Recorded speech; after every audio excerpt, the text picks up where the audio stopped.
ဒီတကောက်ကြတော့လူတွေမမရဟိုဘက်ကကောက်ကြတော့မျက်မှန်မပါဘူးနော်ဒီဘက်ကောက်ပြန်လာတယ်မျက်မှန်ပြန်တော့တက်လိုက်တယ်ဟိုဘက်ကလူရရမ်းနေလို့မိုးချင်မပြောင်းပြီးတော့မိနစ်30ကျော်စီးပြီး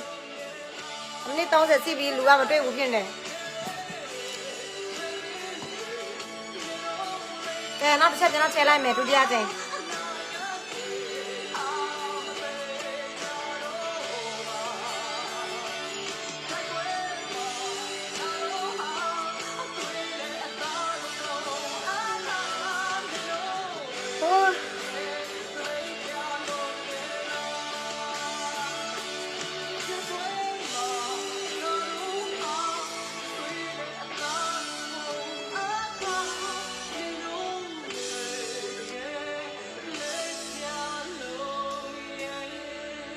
ရဲကောင်း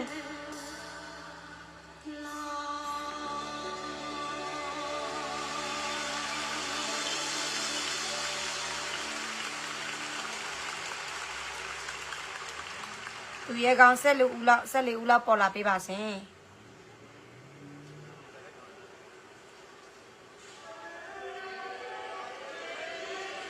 14ပွဲစား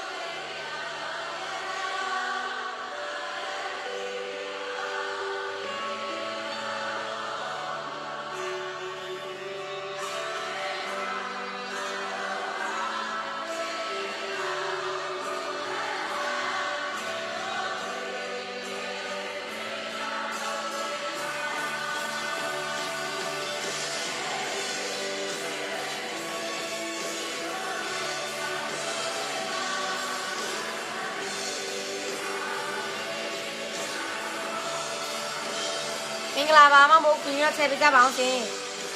ဟိုကောက်မှလူငယ်နေလို့လူငယ်တော့ကိုကအချိန်မပြောင်းချင်ဘူးကမ်ပိန်းကလည်းဒီနေ့နောက်ဆုံးရက်နေ့ပဲ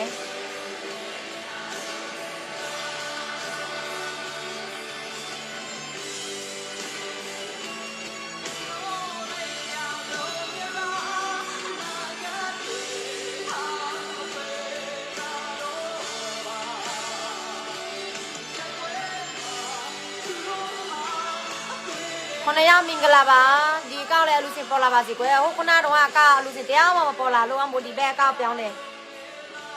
ဒီနေ့ကမ်ပိန်းရဲ့နောက်ဆောင်ရက်နေမှုလို့ပါပထမအတော့ရက်ကမ်ပိန်းရဲ့နောက်ဆောင်ရက်နေမှုလို့ပါ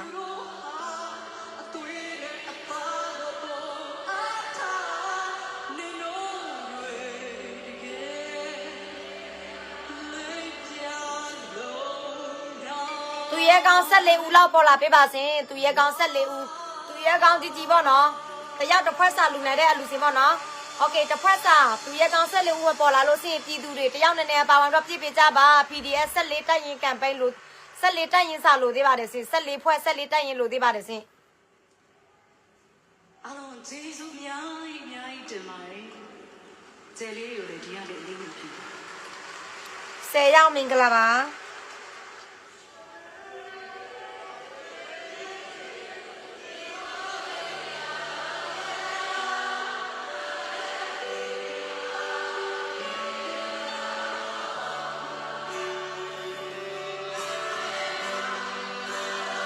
တရားမင်္ဂလာပါအားတဲ့သူတွေချဲပေးကြပါအောင်နော်အားတဲ့သူတွေချဲပေးကြပါဒါမြန်မာပြည်ကြီးအတွက်လူခံပေးပါတယ်ငါအတွက်ငါလူခံပေးတာမဟုတ်ဘူးနော်တော်လန်ရေးနိုင်ဖို့အတွက်အာနာစင်စစ်ခွေမိတ်စာကောင်တွေကြဆောင်ဖို့အတွက်အလူခံမရဲတဲ့မမိုးတို့ရဲ့ပြည်သူတွေတချို့အတွက်ကအလူခံပေးတာပါနိုင်ငံသားမှနေပြီးတော့ကိုကလှုပ်ပေးတာပါနော်တချို့မှဆိုတော့ခွဲခြားမှာပေါ့ဒီကမငါမကြိုက်ဘူးနင်တို့ငါမကြိုက်လဲငါအတိုင်းပြည်အတွက်လှုပ်ပေးတယ်တို့ငါမကြိုက်လို့စင်ကဘာလို့လဲနင်တို့ငါမကြိုက်လဲငါအတိုင်းပြည်အတွက်လှုပ်ပေးလို့တိုင်းပြည်ကောင်းလာတဲ့အချိန်နင်တို့လည်းခံစားမှာပဲဒါပဲဟုတ်လားတချို့မှဟုတ်လားတချို့ပေါ်မတွေကငါမကြိုက်ဘူးကွာငါအမှန်တရားတွေပြောတာပေါ့နော်နိုင်ငံရေးတော့လည်းမလုပ်တဲ့သူတို့တွေကဆဲတယ်ပေါ့နော်ငါဆဲတာလဲသူတို့ကနိုင်ငံဒုက္ခနေတဲ့ချိန်မှာသူတို့မလုပ်တာငါဆဲရတာပေါ့ဟုတ်လားမြန်မာပြည်သားဖြစ်ပြီးတော့မြန်မာပြည်ကြီးရဲ့ပြဿနာကိုနဲ့မဆိုင်တယ်လို့နေတော့ငါဆဲတာပေါ့မဟုတ်လားမြန်မာနိုင်ငံသားဖြစ်ပြီးတော့မြန်မာနိုင်ငံသားလူငယ်တွေရဲ့အနာဂတ်အတွက်ကောင်းလာဖို့သူတို့ကမလုပ်နိုင်ငါဆဲရတာပေါ့နော်ဒါမဆဲလို့မရဘူးလေမြန်မာနိုင်ငံရဲ့အရေးကငါရဲ့မိသားစုအရေးဆိုရင်ငါဘယ်သူမှသဆဲစရာမလိုဘူးဟုတ်လားငါမိသားစုကောက်မကောက်ဆိုးဆိုးဝါးဝါဘယ်သူနဲ့မှမဆိုင်ဘူးငါမိသားစုငါရဲ့ကိုကြီးကိုတာဒါပေမဲ့မြန်မာပြည်ကြီးကအားလုံးနဲ့ဆိုင်တယ်လေတနိုင်ငံလုံးနဲ့ဆိုင်တယ်လေအ ကြောင့်လူသိစိတ်မရှိတဲ့သူတွေကိုကြီးစားတရားမရှိတဲ့သူတွေနော်နိုင်ငံရေးတော်လှန်ရေးကငါတို့နဲ့မဆိုင်သလိုနေတဲ့မြန်မာပြည်သူပြည်သားစင်ကဆဲကိုဆဲမှာဒါပေမဲ့မဆိုင်တဲ့တယောက်မဆိုင်တဲ့ထိုင်းတွေမဆိုင်တဲ့အင်္ဂလိပ်တွေကဆဲကြမလို့သူတို့မြန်မာနိုင်ငံသားမှမဟုတ်တာဟုတ်လားငါတို့မြန်မာနိုင်ငံသားတချို့ငါတို့ဆဲရတာမြန်မာနိုင်ငံသားဖြစ်တော့မြန်မာနိုင်ငံရဲ့အရေးကသူတို့နဲ့မဆိုင်ဘူးလို့သူတို့နေတယ်လေမြန်မာပြည်ကြီးရဲ့ပြည်ထနာသူတို့နဲ့မဆိုင်သလိုသူတို့နေတယ်လေဆဲရတာဗောဟုတ်လားဟိုမှာတတ်နေတာတမျိုးလူမျိုးတစ်မျိုးပဲမဟုတ်ဘူးတနေရာပဲကျဲနေတာမဟုတ်ဘူးတနိုင်ငံလုံးကျဲနေတာလူမျိုးတိုင်းလူမျိုးဘာသာမခွဲခြားဘဲနဲ့ရောက်မှနေတာလူမျိုးဘာသာမခွဲခြားဘဲနဲ့လိုက်ပြီးတော့အကောင်လုံးတတ်နေတာအကောင်လုံးပတ်ကျဲနေတာမအေးလို့တော့မှတနိုင်ငံလုံးဖြက်စီဖို့အတွက်မေးလို့လောက်တယ်တနိုင်ငံလုံးတင်ဖို့အတွက်မေးလို့ကလောက်နေတယ်နော်မျိုးဆက်တဲ့ခေတ်ဆက်အနာကမရှိအောင်ခွေးပြမေးလို့ကလောက်နေတဲ့အတွက်ကြောင့်ငါတို့အားလုံးနဲ့ဆိုင်တယ်လေโอเคဆဲတယ်ဆိုတာသူ့နေရာနဲ့သူစီတယ်နေတော့ဒါလူဆဲစီလို့စီနေတော့ဒါကိုကျစတရားစီလို့စီနေတော့ဒါတိစိစီလို့စီငါဆဲစရာလားနေတော့ဘောမတွေတချို့မှာ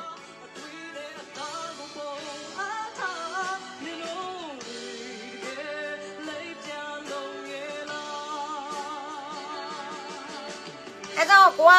အလောက်ဘလောက်ပဲဆက်ဆုပ်နော်တိုင်းပြည်အတွက်လူခံပေးတဲ့ထောက်ပို့တွေပေါ့နော်တောင်းထမ်းဆောင်နေတဲ့လူတွေကိုကိုချဲပေးပါမမိုးဖွင့်တဲ့ဒီအကောက်တွေအားလုံးမိုးခိုင်မှာကောက်လာမိုးကွက်ကောက်လာမမိုးတက်မှမရှိဘူးတော်လန်ရဲ့တက်ပဲဖွင့်ပေးတာနော်မမိုးရမိသားစုအကောက်ဆိုရင်မိုးခဲလောအကောက်ကရင်အင်ကြီးအပြာကြောင့်အဲ့ဒီမိုးခဲလောအကောက်လည်းအမှန်တကယ်ဆိုရင်ငါနိုင်ငံရေးတော်လန်ရေးတော့တင်လို့မရဘူးဒါပေမဲ့ငါတော့တင်တာအိုးငါရဲ့အကောက်တွေပြက်တာအခါပေါင်းများစွာပဲအနီရောင်ဖြစ်တာဒီ6နှစ်အတွင်းအခါပေါင်းများစွာပဲငါရတဲ့နဲ့တင်တာပဲငါတော်လန်ရေးအကောက်ပြက်သွားလို့စင်ငါရဲ့မိသားစုကမှငါကလုံးဝင်တောင်းတာပဲစောက်ပြီးစက်ငါမိုးရဟာတာအကောက်လည်းအခုပြက်စီကုန်ပြီဟာတာအကောက်ဆိုတာဟာတာပဲတင်ရမယ်အာနာမသိခင်မှာမမွားနိုင်ငံရေးတော်လန်ရေးတော့တင်လိုက်လို့မေးလို့ရကလုံးတော့ထူပြဟာတာအကောက်တွေကလုံးပြက်နော်ဘာကြောင့်လိုက်ပြီးတော့တင်တာလဲဘယ်အကောင့်ဆိုလည်းမမိုးလိုက်ပြီးတင်တာနိုင်ငံရေးအကြီးဆုံးပဲတော်လိုင်းရေးအကြီးဆုံးပဲအဲကြောင့်ဘယ်အကောင့်ဆိုငါကလိုက်ပြီးတော့တင်တာပဲငါစောက်ခွင်းစိုက်ဘူးငါရဲ့သူငယ်ချင်းတွေကငါလာပြီးတော့တတိပေးတယ်မိုးရည်နေဟာတာအကောင့်နိုင်ငံရေး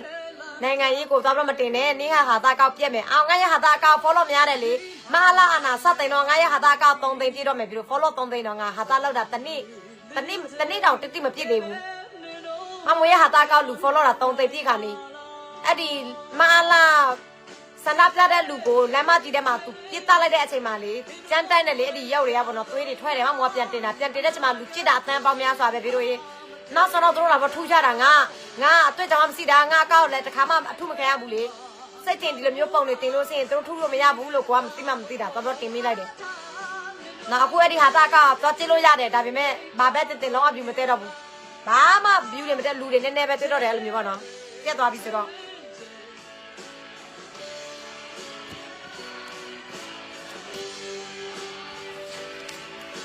ခုနတော့လိုက်ဆိုမမိုးလိုက်နေတာမိနစ်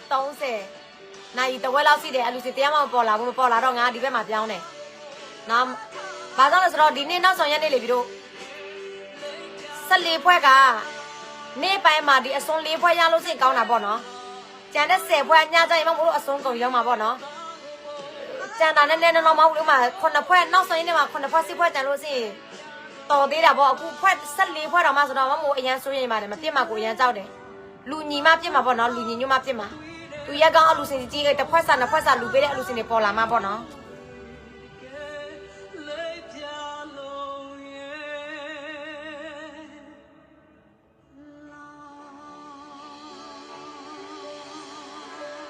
အားတဲ့သူတွေချက်ပေးကြပါအောင်စင်24ရက်ပတ်မဖိတ်ခေါ်တယ်နော်ဘယ်သူတွေဝိုင်းတော့ပိတ်ပေးကြမလဲဒီကံပဲရနောက်ဆိုရင်နေမှာ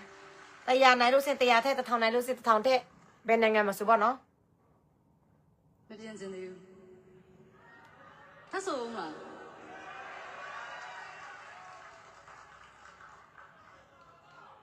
အချိုးတွေမပြတ်တော့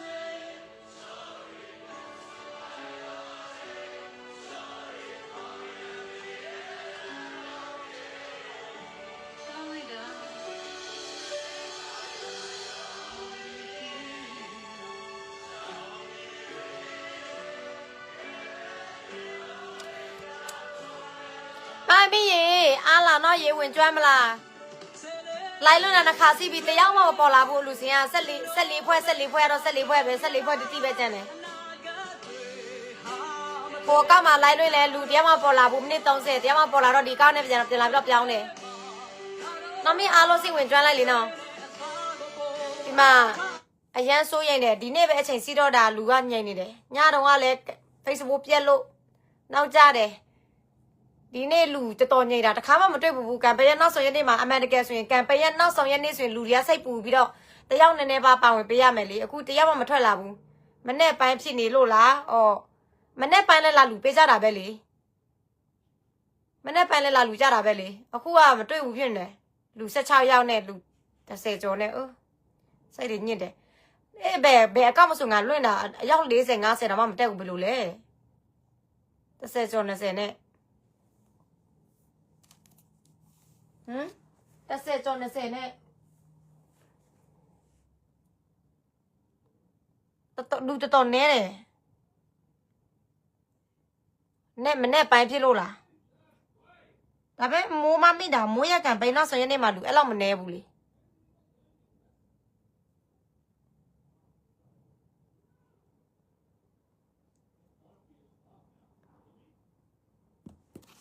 မမီးရေဝင်ကျွမ်းလို့ရလားမရေ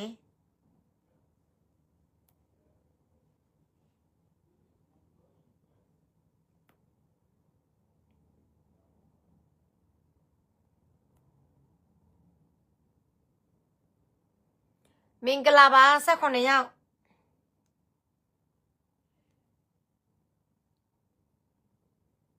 မိုးကျွမ်းလို့ရတယ်မအမေရမအားလို့လားသူကဒီမျိုးပဲဝင်ကြည့်တာလား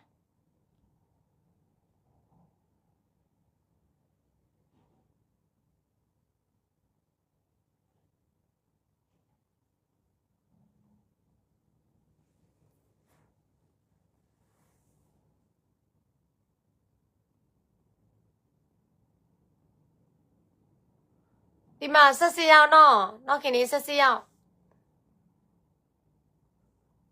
မအမေရသူကအလုတ်တနေရမှာလားကိုလည်းမသိပေါ့နော်သူဝင်ကြည့်တယ်မသူဖုံးမကင်ဘူး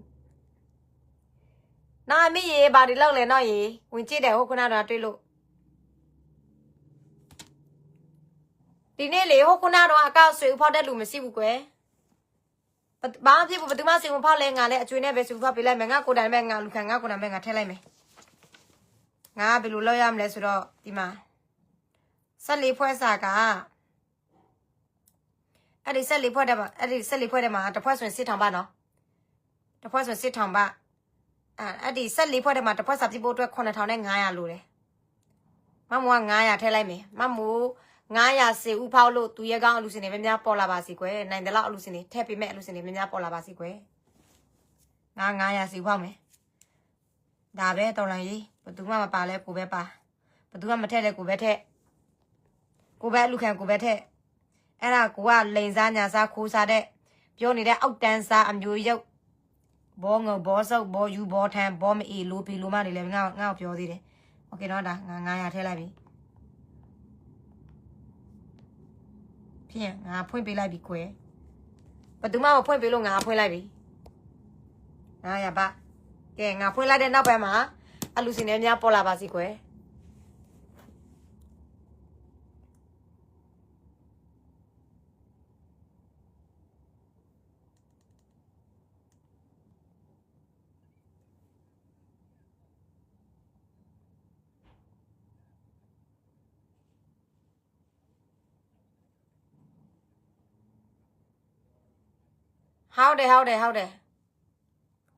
ဟုတ်တယ်ဦးလေးဟုတ်တယ်